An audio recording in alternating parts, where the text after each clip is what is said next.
Hello students, welcome you all to the 9th standard history class.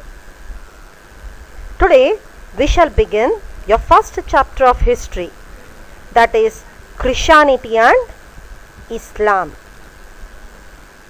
In this chapter of history you shall learn about the origin of Christianity and Islam, about the life and teachings of Jesus Christ and Prophet Muhammad, the contributions of Christianity and Islam, the different sects in Islam and Christianity, and finally about the spread of Christianity and Islam.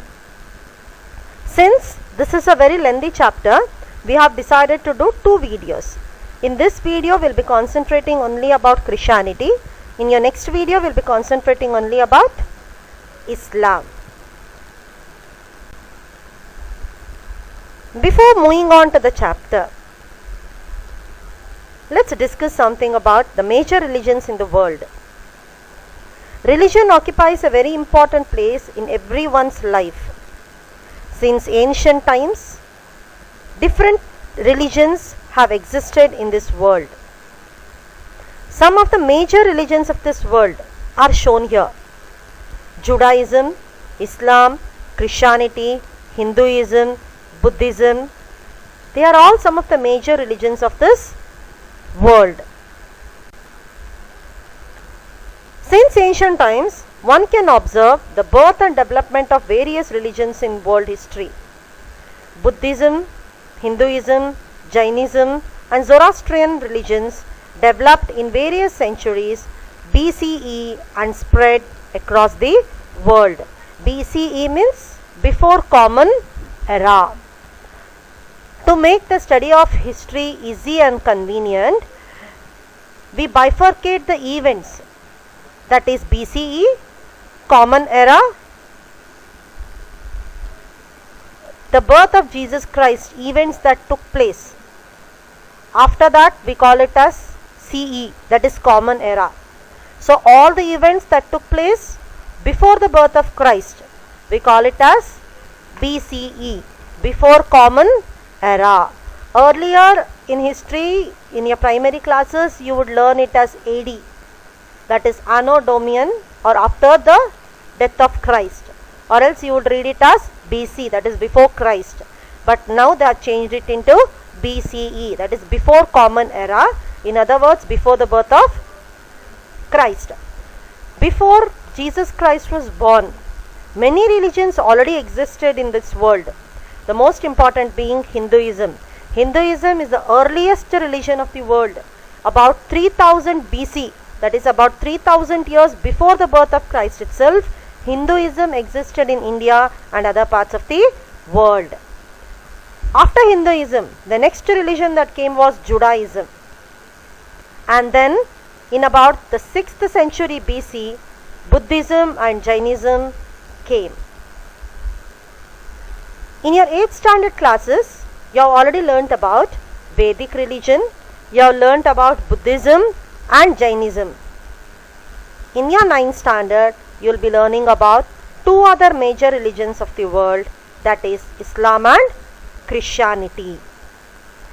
So, the religions that existed before Christianity were Hinduism, Judaism, Buddhism, Jainism.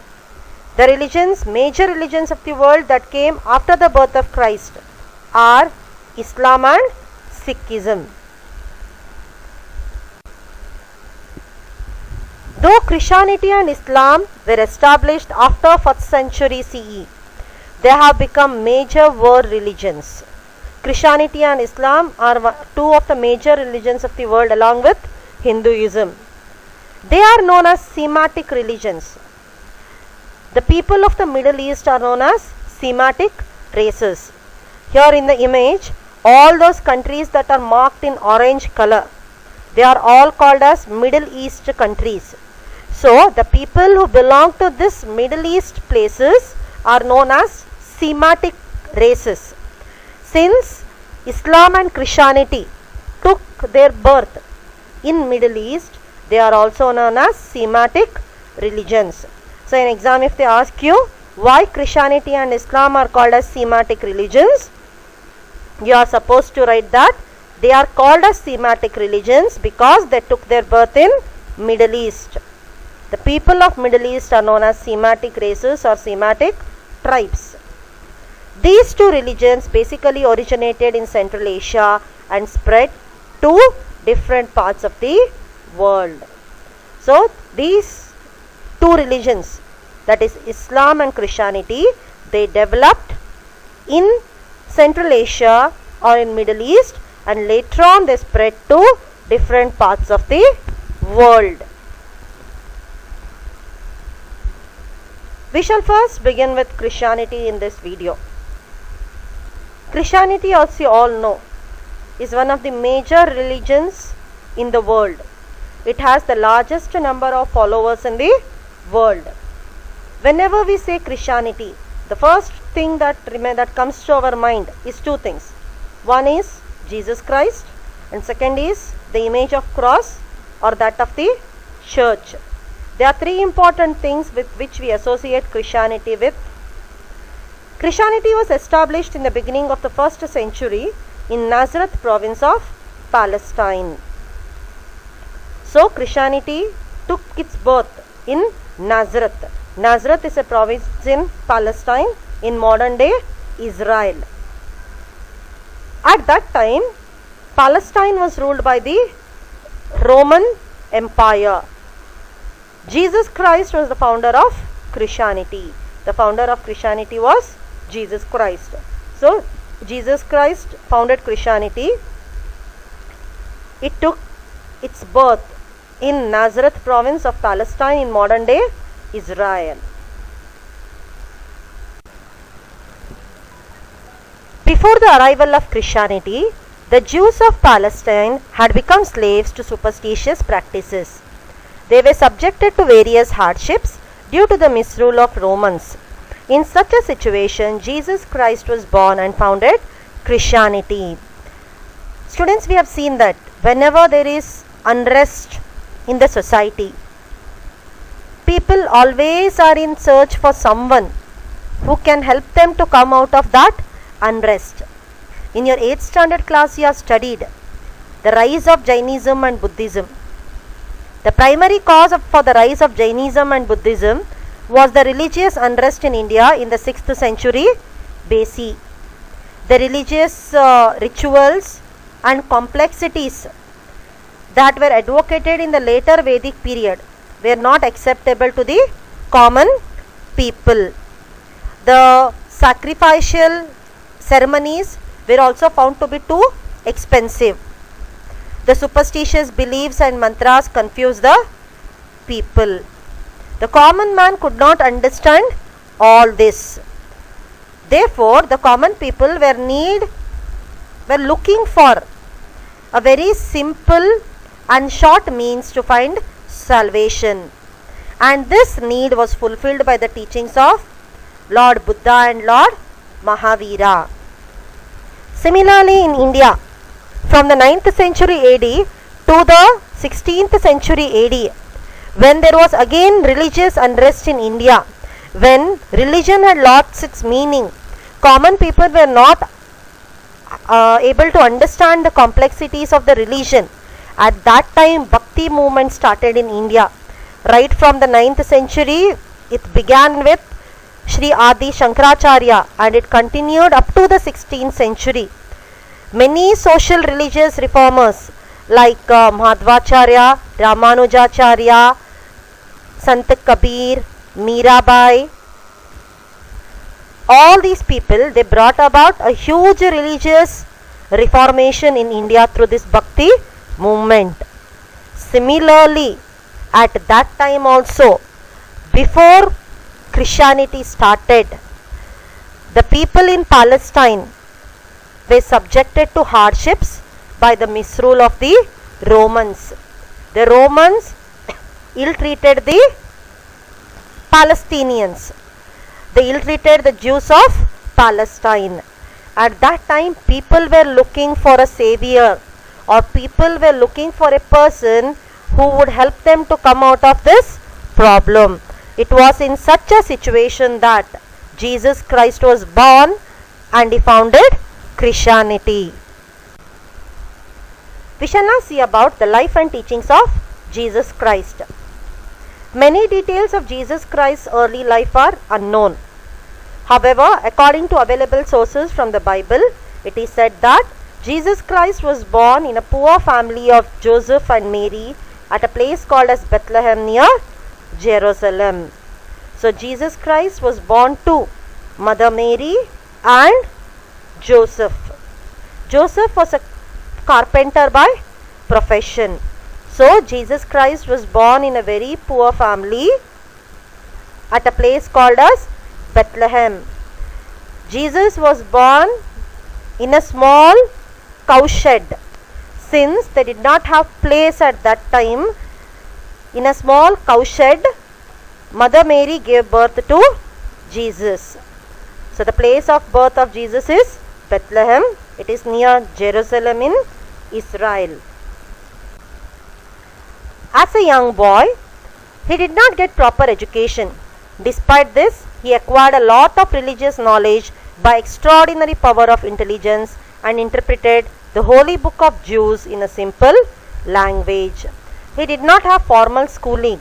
However, he used to go to the temples and have a lot of discussion with the religious scholars over there, because of which he acquired a lot of religious knowledge. He was very intelligent and he interpreted the holy book of Jews. The holy book of Jews is Torah. Torah it is called as. Torah is the holy book of the Jews. So, being intelligent, he went to the synagogue over there. The religious place of worship of the Jews is called as synagogue. So, he used to go to the synagogue over there and he would read the holy book of the Jews, Torah, and he interpreted it in simple language. At the age of 30, he came under the influence of John the Baptist and was baptized by him. John the Baptist was a very famous Jewish religious preacher, and so he baptized Jesus when he was 30-year-old. Baptism is a Christian religious process. As a small baby, they sprinkle the holy water on the child and they accept him officially into the religion. This religious ritual or religious practice is called as baptism. So, John the Baptist, he officially baptized Jesus into the religion. He enlightened the people in distress by divine teachings and made them psychologically strong.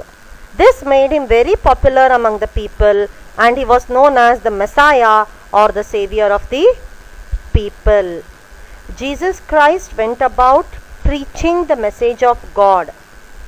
He believed that he was the Son of God, and so he preached the messages of God. He did not discriminate people on the basis of richness or poverty. He preached for everybody, because of which he became very popular among the people, and people began to call him as Messiah or the Savior of the people. Savior means one who saves the people. He is called as the Savior of the people. Day by day, his service to the poor and kindness was known to all, and he became very popular among all sections of the society. Slowly as time went, his popularity increased because he taught in simple words. He did not follow any strict rules. He did not follow any strict rituals. He told people good values in a very simple language, and he did not differentiate between anyone, because of which he became popular among all the sections of the society. Gradually, people considered him as a godly man. People slowly began to love Jesus because of his simplicity and kindness. Jesus also had performed a number of miracles, because of which people were gradually attracted towards him. This was not tolerated by the priestly class of the Jews. The priestly class of the Jews opposed this. They complained about Jesus to the governor of the Roman Empire, Pontius Pilate. At that time, Palestine was ruled by the Roman emperor, And the governor of the Roman Empire in Palestine at that time was Pontius Pilate. So all the religious or the priestly class of the Jews, they went and complained to Jesus Christ. They charged him of treason. Treason is a crime of betraying one's country, especially by trying to overthrow the government. They told that if Jesus' popularity becomes more, the popularity of the Roman emperor will come down. So they put false charges against Jesus Christ. After the trial, he was taken to Golgotha on a Friday and crucified on the cross. So finally, the Roman emperor, they had a trial of him, and when they saw the popularity of Jesus Christ, they decided to charge him of treachery, that is going against the government or going against the law of the land. And they took him to a place called as Golgotha. Golgotha is a hill. They took him there on a Friday and they crucified Jesus on the cross. Crucify means shilibigeriಸುವುದು. And even today Christians observe this crucifixion of Christ as Good Friday, and it is believed that on the third day, that is 2 days after the day he was crucified, on Sunday, he rose back to life, or he resurrected to life, and that day is celebrated by Christians as Easter. We shall now see about the teachings of Jesus Christ. So far we have seen about his early life. Now we shall see about his teachings. Jesus Christ preached about God in simple terms, traveling across Palestine region between his 30 years and 33 years of age. So when he was 30 to 33 years of age, Jesus Christ went across different places of Palestine region and he preached about the word of Lord in simple terms. With these preachings, he laid the foundation for peace and compassion in human society.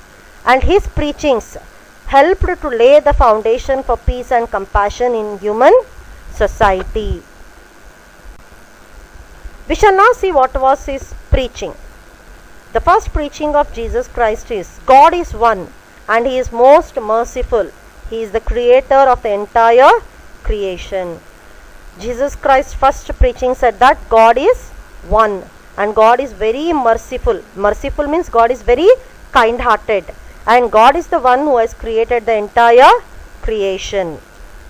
The second preaching of Jesus Christ is, everyone should develop brotherhood feelings about each other. He said, love each other. One should develop the feeling of brotherhood. One should not have the feeling of hatredness towards each other. This is one of the most important idea on which Christianity lies. The third preaching of Jesus is, loving the people who are in distress is equal to worshipping God. Distress means those who are in trouble or those who are in need of help. If we help those who are in need of help, God will surely help us. So we should always love the people who are in trouble, who are in need. Helping people who are in need is equal to worshipping God. The next principle is, one should serve others without expecting anything from them. It means that when we help others, we should not expect that they should also help us. We should help others selflessly without expecting anything back from them. The next preaching of Jesus is, serving people is equal to the worship of God. Serving people or helping people is equal to worship of God. God need not be worshipped in places of worship. Instead of that, if we go and serve the poor people, that is equal to worshipping of God. If one repents for his mistakes, God will forgive him. It means that if we do any mistake or if we sin, if we ask God sincerely for that forgiveness, God will surely forgive us, because God is very kind-hearted and God is very compassionate and merciful. But we should not repeat the same mistake again and again. Whenever we do a mistake, we should ask for forgiveness from God, and God will surely forgive us. But we should see that next time we don't repeat that mistake. And the next preaching of Jesus is, love your enemy, do good to the people who try to harm you. This was the most important principle of Jesus Christ. He said, love everyone, love your enemies also. Never do harm to anyone, including your enemies. We shall now see about the spread of Christianity. When Jesus was alive, he entrusted the responsibility of spreading his teachings and helping the people in distress or trouble to his 12 disciples. These 12 disciples are called as the apostles. It is pronounced as apostles. Apostles are the disciples or are the followers and students of Jesus Christ. Jesus Christ had 12 students or 12 disciples. In Kannada, for disciple you call it as Shishandiru. So, he entrusted the responsibility of spreading his preachings or teachings to everyone, to this 12 apostles or disciples. And his 12 disciples are called as apostles. So, who are the apostles? The 12 disciples of Jesus Christ are called as apostles. So, who are these apostles? The apostles were John, Thomas, Philip, Judas, Peter, Andrew, James, Matthew, Bartholomew, Simon, Jude, Thaddeus, and Matthias. They were the 12 disciples of Jesus Christ who helped in spreading Christianity. Most important among them was Saint Peter. Saint Peter went to Rome and established a church and sent missionaries all over the world to spread the gospel. Today, this church has become the most important religious center for the Catholics of the world. So, Saint Peter, he went to Rome and he established a church. And from there, he sent missionaries all over the world to spread the gospel. Missionaries are a group of religious people who try to preach the teachings of Lord Jesus Christ. And then they try to spread the gospel or the teaching of Jesus. Today, this church that Saint Peter built has become the most important religious center for the Catholics of the world. In the beginning, the Roman emperors did not disturb the promotion of Christianity. In the initial stages, the Roman emperors, they did not stop the spread of Christianity, because of which it spread all over the Roman Empire very quickly. However, after the 1st century, the Roman emperors, they started to persecute the missionaries. Persecute means kirukulukuduvudu. They started to harm the missionaries. Though many obstacles were created in spreading the word of Jesus, the preachers did not withdraw from it. They created many obstacles. Obstacles means hindrances, troubles or problems were created for these preachers or missionaries. But they did not stop. They continued their work unhindered. Unhindered means adethade illade. Without any obstacles, they continued to preach the word of Jesus Christ. Despite persecution, Christianity grew in the 1st century, took root in the 2nd, and by the 3rd it had spread widely. So, despite all the troubles and all the harm that was done to the missionaries by the Roman emperors, Christianity, it grew in the 1st century. In the 2nd century, it took its root, it had its foundation, and by the 3rd century, it had spread widely. Here on the map of Europe, you can see those yellow places, the places that are marked with yellow color. That was where Christianity had spread by the end of the 3rd century BC. So, Christianity slowly started to spread by 1st century. By the 2nd century, it took its roots, and by the 3rd century, it had spread to many places. Later in the 4th century, Constantine accepted Christianity as the national religion in the Common Era 313. So, in 313, Emperor Constantine was the Roman emperor. He accepted Christianity and made it as the state official religion. Since then it got the support of the state and spread to Rome, Greece, Macedonia and Asia Minor. So after Constantine accepted Christianity and made it as the state religion, the spread of Christianity began to grow since it had got the official support, and after that it spread to Rome, Greece, Macedonia and even Asia Minor. So here on a map of Europe you can see Christianity had spread almost all the green color places that are marked. By the time of Emperor Constantine's rule, Christianity had spread to major part of Europe as well as Asia Minor. The holy book of Christianity is Bible. Bible has two parts. One part is called as Old Testament and another part is called as New Testament. The Bible was originally written in Hebrew language, and however it was during the rule of James I of England that it was translated into English. The first section of the book, that is the Old Testament, deals with the religious beliefs of the Jews, and the New Testament deals about the life and teachings of Jesus Christ. Bible is being translated into many languages of the world. It has been translated into almost all the languages in the world. So the holy book of the Christians is Bible. Bible is divided into two parts, the Old Testament and the New Testament. The Old Testament deals with the religious beliefs of the Jews, and the second part, that is the New Testament, it deals with the life and teachings of Jesus Christ. It was originally written in Hebrew language, and it was only during the rule of King James I of England that it was translated into English. And today Bible has been translated into almost all the languages of the world.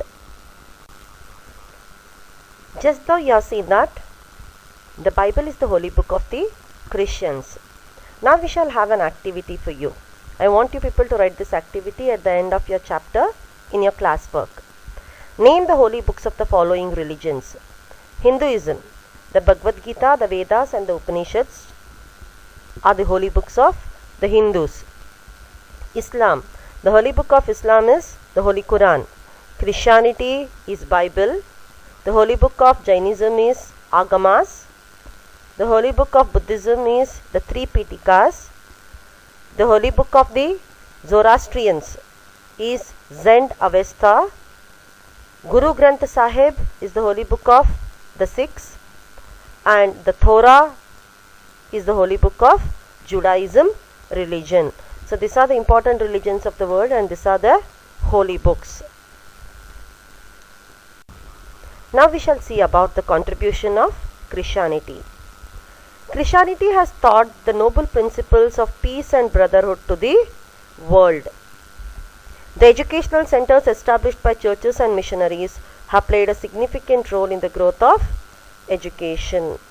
Christianity has taught the noble principles of peace and brotherhood across the world, and even they have set up, the churches and missionaries have set up a large number of educational institutions across the world, and these educational institutions have played a very significant role in the development of education in the country. Christianity has introduced the Gothic style in architecture. In India, we have seen Dravidian style of architecture. Similarly, in Europe, there flourished a style of architecture called as Gothic style of architecture. This style of architecture is usually characterized by pointed arches. Here you can see in the image of a church that has been built in Gothic style of architecture. Then missionaries have extended health services all over the world. They have established a large number of hospitals and have contributed to health services also across the world. Women and weaker sections have been largely benefited by the education. This has brought qualitative change in the society. It is known as empowerment. A number of educational institutions, health centers, rehabilitation centers that have been established by the Christian institutions and missionaries have led to empowerment of the weaker sections of the society.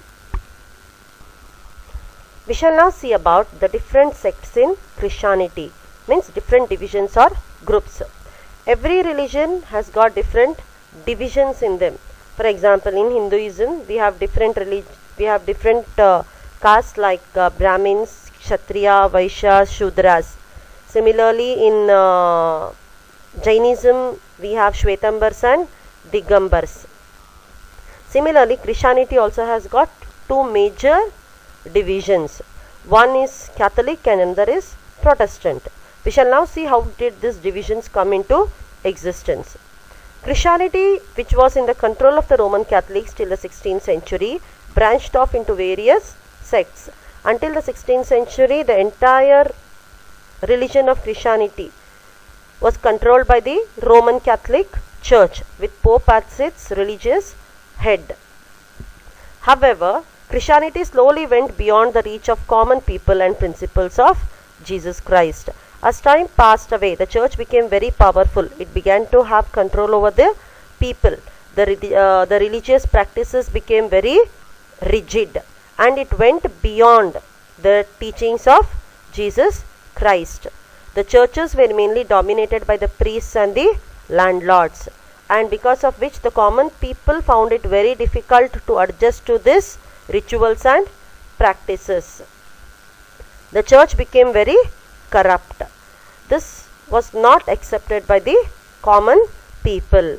It was at this time that a reformation movement, reformation means to bring in change, is called as reformation. So at that time, a priest, a preacher and a theologist by the name of Martin Luther, he opposed the Roman Catholic Church.